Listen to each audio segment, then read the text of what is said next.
Hi, this is Penny from Do-It-Yourself Pest and Weed Control. As you can see, I'm trying to get some gloves on.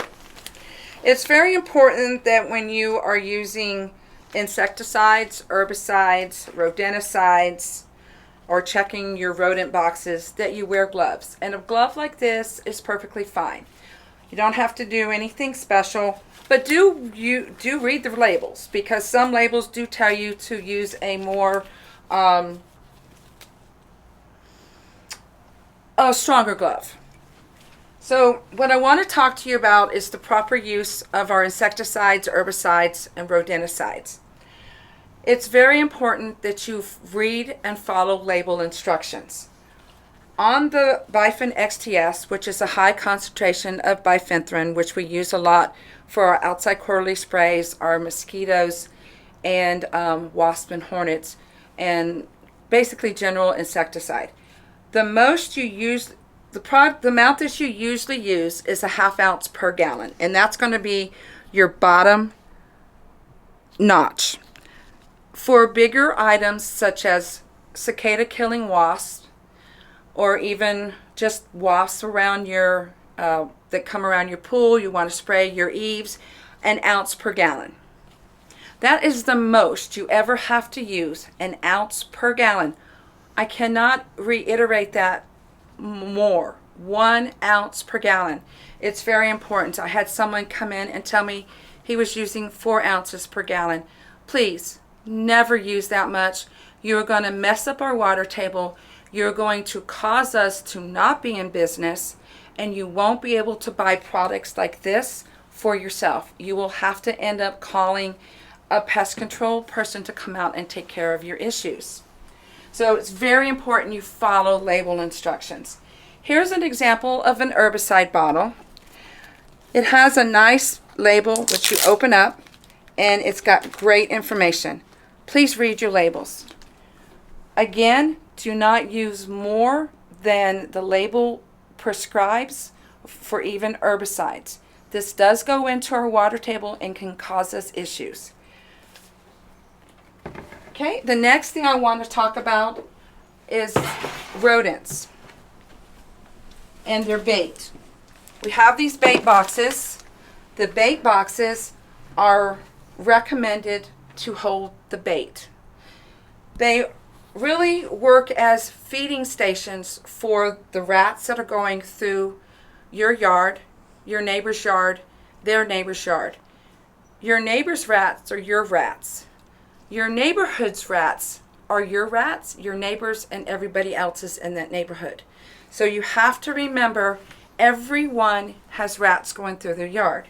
We have these feeding stations. These feeding stations help control the rats that are in the neighborhood, helps keep them on the trail and from going off trail and looking for harborage in your attic or underneath your shed, your flower beds, things of that sort. Check your boxes. When you first put your boxes out, you should be checking them every 2 weeks for the first 6 to 8 weeks that you have the boxes.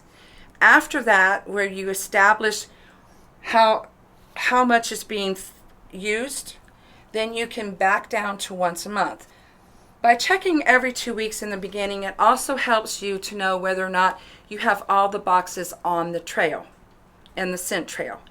If not, you will have a box that's not getting hit or being eaten on, and therefore your box is being wasted. You find that, please find an area that you can put the box that is back on the trail. And then please go ahead and check that box for at least the next month every 2 weeks. If you're getting boxes that are being empty every 2 weeks when you check and they're empty, then you need another box or 2 in your yard.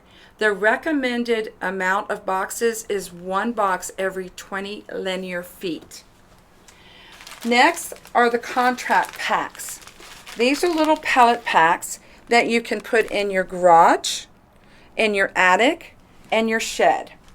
They are never to be opened. The rat or mouse will find them and they will open them themselves.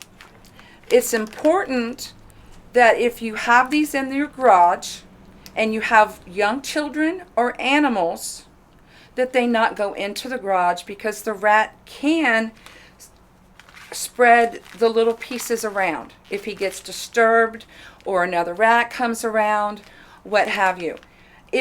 And my recommendation is, if you have small dogs and children, small children that are curious, do not put them in your garage. Do not put them in your sheds, especially if they go anywhere near them. The only place that you should put them, if you are concerned, is your attic. And we do recommend them in your attic for protection and prevention, especially now that it's coming up on fall. You want to get them in your attic. For prevention, 1 every 20 linear feet in your attic is all you need to do. And you're going to throw as far as you can to the eave, and you're not opening. And again, we're wearing gloves. Very important. We don't want our stuff to smell like humans. And when you're doing the bait blocks, you don't want the anticoagulant to soak into your skin, especially if you're taking anticoagulants yourself. Bait boxes should be handled with gloves so they don't smell like humans. Most important thing, check your yards. Look for areas where rodents can get in. Make sure that you don't have debris around your home that's going to attract. Follow label instructions. I cannot emphasize the importance of following label instructions. Thank you very much. Sorry for preaching. I hope you have a great rest of your summer and enjoy the fall. Thank you. Bye.